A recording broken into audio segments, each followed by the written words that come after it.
Teachers at Reddit. Who is one standout student that you'll remember for a very long time? I'm married to a teacher. One kid decided to chef on news that his family had burned their restaurant to the ground on the weekend to claim the insurance money. Not necessarily a standout for positive reasons, but I once had a student arrested in the middle of class for robbing 3 separate banks across state lines. I'll certainly never forget that. I had a student with autism who was a carbon copy of Napoleon Dynamite. Great sense of dry humor that I really enjoyed. He's still around town and works at a convenience store. Whenever I go in there to buy beer, he'll casually walk by me, wag a finger and, in cartoon fashion, whisper moderation. I teach first. I have a student with high anxiety if I'm not there. I had a funeral for my grandpa, so I front-loaded him with something like my grandpa went to heaven so I won't be here tomorrow. So and so will be the sub. He said okay, walked away, then came back a few minutes later and hugged me and said I'm sorry about your grandpa. You don't see much empathy from 6-year-olds. I don't think I'll ever forget that moment. The kid that brought dry ice to school, wrote "duck you" on the wall with his own it, put kid soap sculptures into the microwave in the teacher's lounge, downloaded porn on a school computer, humped a dodgeball multiple times, laid under his desk and humped the ground, called from the classroom phone to order pizza, and whose father emailed me 3 times a day, every day, for the entire year, all while CCing the superintendent on every email. That was a great year. My first year working in education, there was one kid that was super creative. He could turn anything into a game. He made a game with dominoes one time that I couldn't for the life of me beat, and I was seriously trying. He later confided in me that his ex-stepfather had hit his mom and been to jail several times. It broke my heart because he and his siblings were the sweetest kids. He said to me once, "I think we're all teachers," and that quote still rings true, 7 years later. I teach 8th grade. Last year, we lost one of our students in an accident right before fall break. From day one, he had been my favorite student. He was unbelievably kind and intelligent. Literally every single student had only positive things to say about him. I know that's typically how it goes when someone passes, but it wasn't like that with him. He was just one of those people you couldn't help but love. He was someone who would go out of his way to help those around him. And he brought out the best in his peers. A born leader. Then we lost him. I floundered for the rest of the year. I never felt like I completely regained my footing. I'm thankful for the time I had with him in my class, but I'm terrified of having to go through that again. The first one who died tragically young after graduation. He reminded me of my oldest son, and was the most genuine and kind young man. He wasn't an especially good student, just a wonderful person.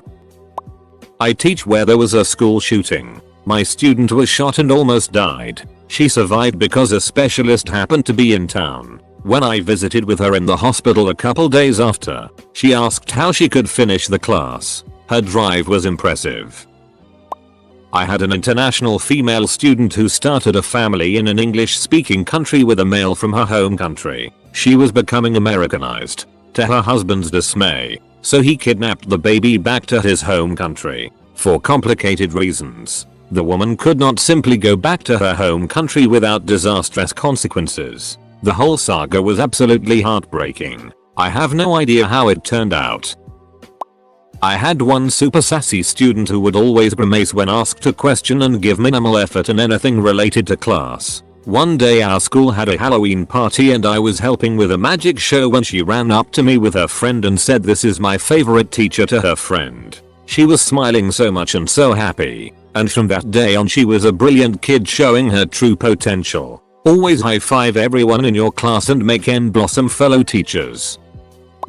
One of my former students just ran into a burning house the other day to save a family with no thought to his own safety. So, he is on my mind right now. It is hard to really pin down because there have been so many. I had one kid who is going to college and getting into politics. And he should. He took on a superintendent. And won. For the good of all his peers. Pretty awesome. Not in the news, but pretty awesome. I think I will always remember him. Update. For those of you interested, the story of Iroquois Boris. He is still living. By former, I meant he graduated. Taught high school theater and discovered a notebook that was being passed around mentioning a lot of high school drinking. So, one night instead of rehearsal, we staged an intervention with the cast of the show. We kept things very vague, let the kids know we cared about them and talked to them frankly about some of our own experiences with addiction and depression. At the end of it, one student, someone who was not even mentioned in the notebook and I would have never suspected any of the things we talked about applied to him, pulled me aside and said, "I don't know how you guys figured it out, but yeah, I've been cutting, and I really appreciate you not calling me out in there." He got help soon thereafter, and is living a healthy life to this day. I worked in a remote community in Australia. We don't usually get highly motivated kids, as they have their own problems in life. They don't eat every day and usually only get a couple of hours of sleep a night, but this boy was incredibly happy to be at school, loved his art and was incredibly intelligent for his age in a range of subjects. To put this into perspective, most kids we deal with at the age of 13 have the same education level as 4-5-year-olds. Anyway, he and his family were driving on unsealed roads where the drunk father rolled the car going over 120 km/h. Not uncommon. Everyone else was okay, but he was sitting on his mum's lap without a seatbelt. He was thrown out of the car and rolled on. Was very sad because he was by far the smartest student we have ever had and one of the few who had aspirations other than being a drug dealer or doing nothing with their life. He wanted to be a doctor to help people like his grandma who was on constant dialysis. We had roughly 8 out of over 300 students pass year 12, so this is something we celebrated when he said this. He could have done it too. I just read a bunch of posts seeing if any of these descriptions matched my actions at school. Guess no teachers remembered me.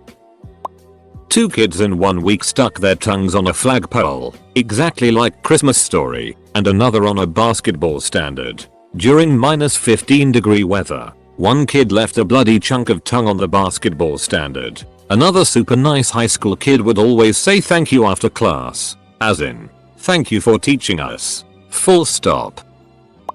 I am actually a teacher. The students that stand out the most are not the ones that are the smartest, or the highest scoring, or the best behaving, or the worst behaving. The ones that stand out are the ones that are unique, that march to the beat of their own drum, that bring something new to your class that you haven't seen before in X years in the classroom.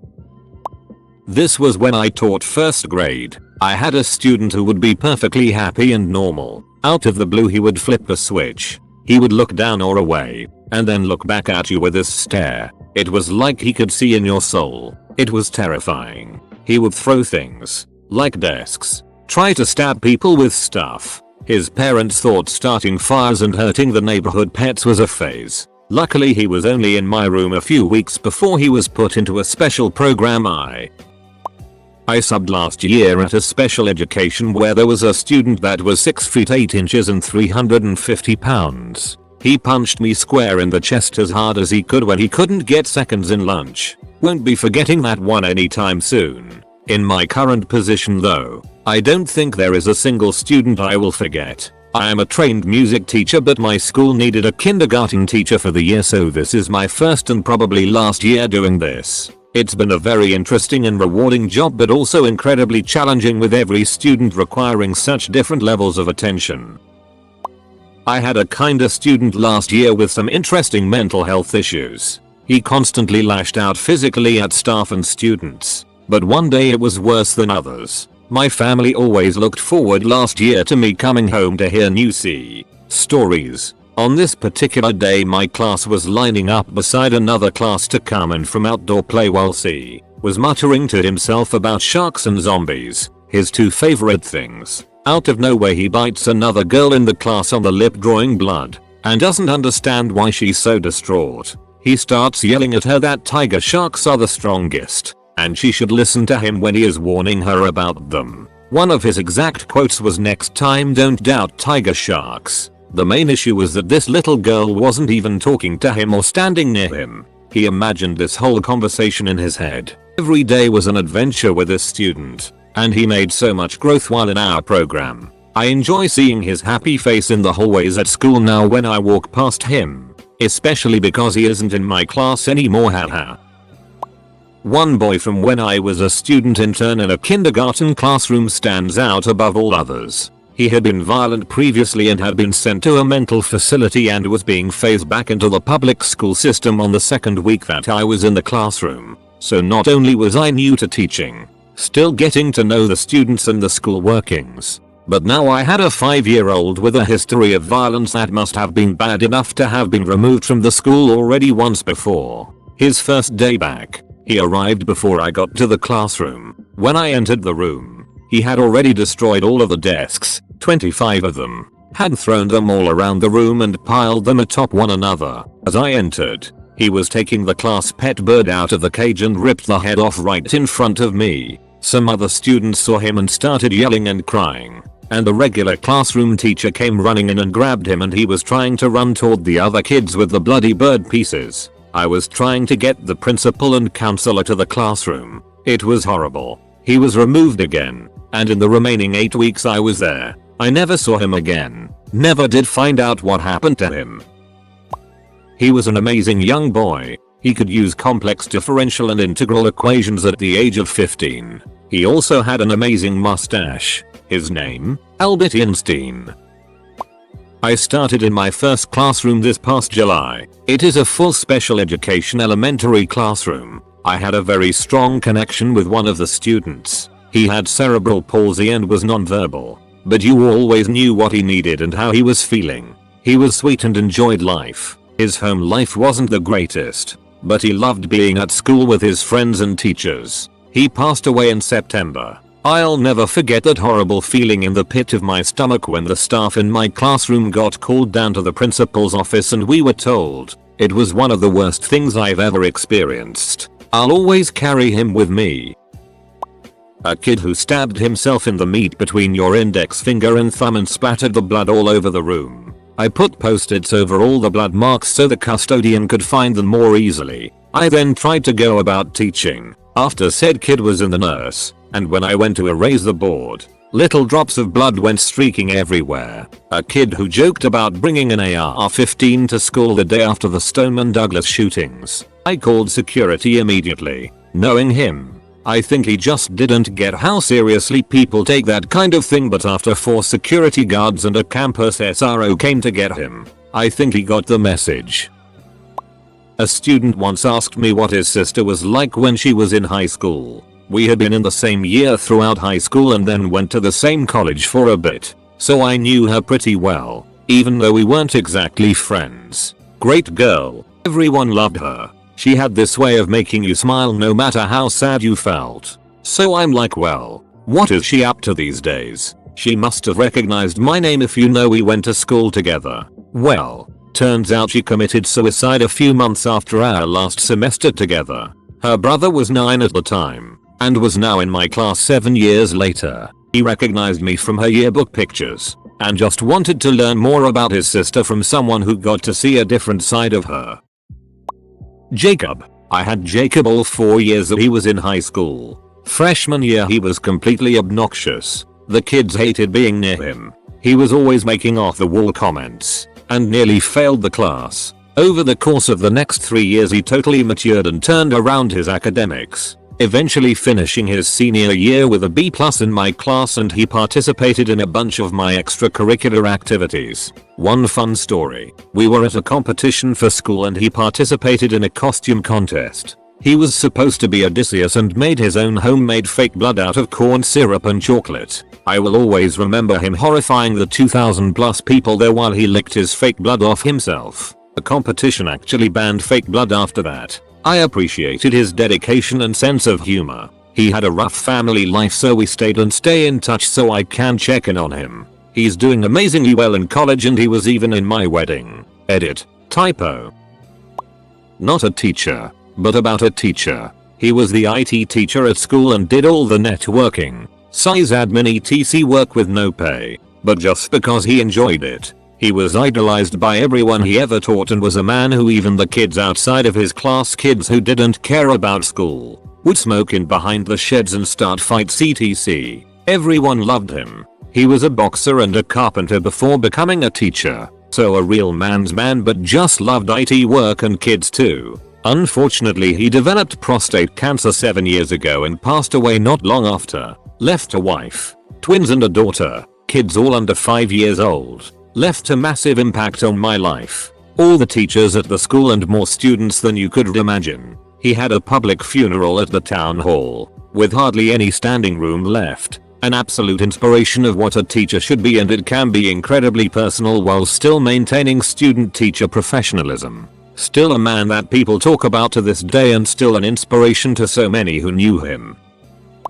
It was my first year teaching. 6th grade self-contained sped. This school was rough. Those kids challenged me every day. There were 25 students in this class. They gave me a really hard time. But I know a lot of them had issues at home on top of learning and behavior problems. I cried driving home every day for them and for me. My first unannounced observation came along. My class sat up straight in their seats and did not make a peep. Was this my class? One student, who gave me a particular hard time and was well known to admin, I noticed, was sweating, like beads of sweat forming on his forehead. Instead of calling out like usual, he raised his hand and answered a question in the most polite voice, as we all secretly couldn't believe this, when he principal left, and the entire class flopped down with relief. That was so hard, my sweating student said. I know he tried, with every bone in his body, to behave for this, to the point where he was sweating.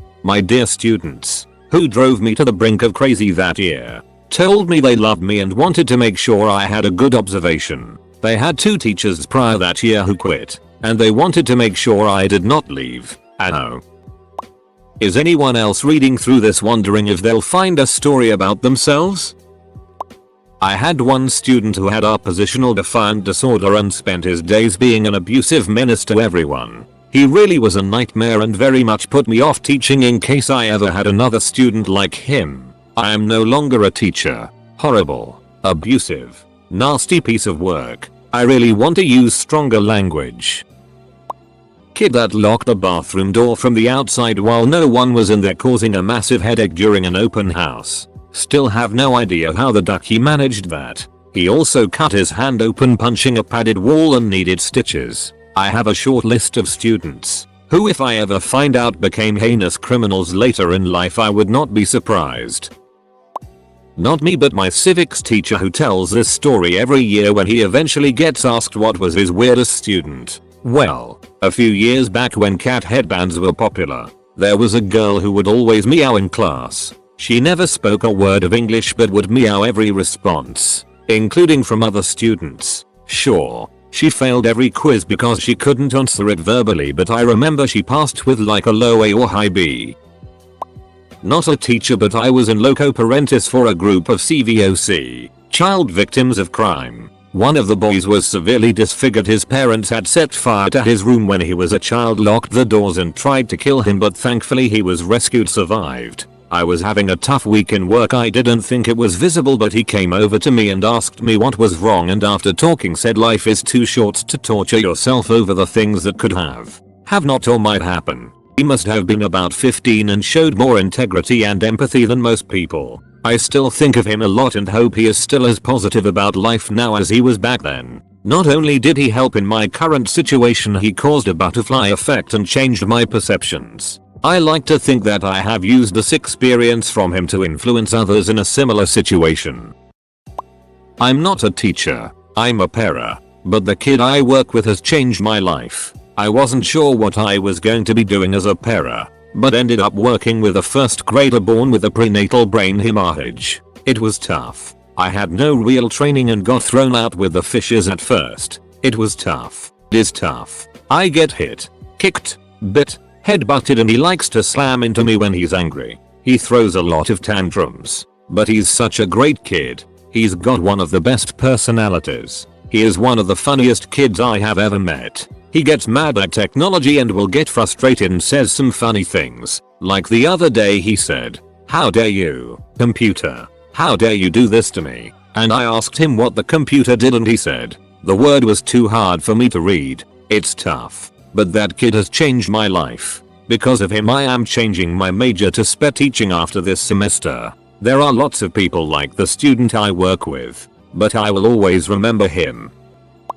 Dance teacher. I had a ballet class of 4-8-year-olds. As all ballet classes go, I knew I had to teach them a little French, and so I didn't dumb anything down for them. Kids are much smarter than we want them to be. Well, there is a type of kick called a Batman. I decided it would be fun to teach them this. When asked what it meant, I said kick. It means beat, but didn't know how to explain that. So in the same fashion with every other move I taught them, I had them saying the word as they were doing it. Demi-plie registered sign. Jet registered sign. etc. This one girl was the highlight of my class. Instead of saying Batman, she kept yelling kick it. And she would throw her back into the kick and everything. Undo. Choice. Quatre kick it. Undo. Choice. Quatre kick it. Undo. Choice. Quatre kick it. Her legs were everywhere and back arched and holding onto the barrier for dear life. Somehow I rolled with it, but the parents watching were in stitches. One was laying on the floor holding their side. I laugh every time I think about it. I left shortly after teaching that class, but I'll never forget her. My 7th grade English teacher told my mom at conferences that I was the worst student she had ever had. Honestly, I really enjoyed the fact that everyone else liked her and it bothered her to no end that I didn't. Terrible student who had a parent threatening to sue the school for everything the kid did wrong if we dared punish them. We said that the student isn't learning, any actions have consequences, and soon this person will be 18. The school kept caving because they didn't have the money to defend a lawsuit even if they won. Person is now an adult in jail for life for a rash of horrific and brutal crimes. Wasn't even a month after graduating they started their crime spree. I also had a student beg me to be his mom. He was in kindergarten and didn't want to go home and just pleaded with me to take him home, saying he didn't need a lot and he would be really good. It's one of the few times I couldn't keep it together and turned around and started uncontrollably sobbing in front of other students. He was being removed from his house that evening and CPS had foster care lined up for him. I hope wherever he is okay. I was 21 at the time and living in a 1-bedroom basement apartment, or I might have considered taking him.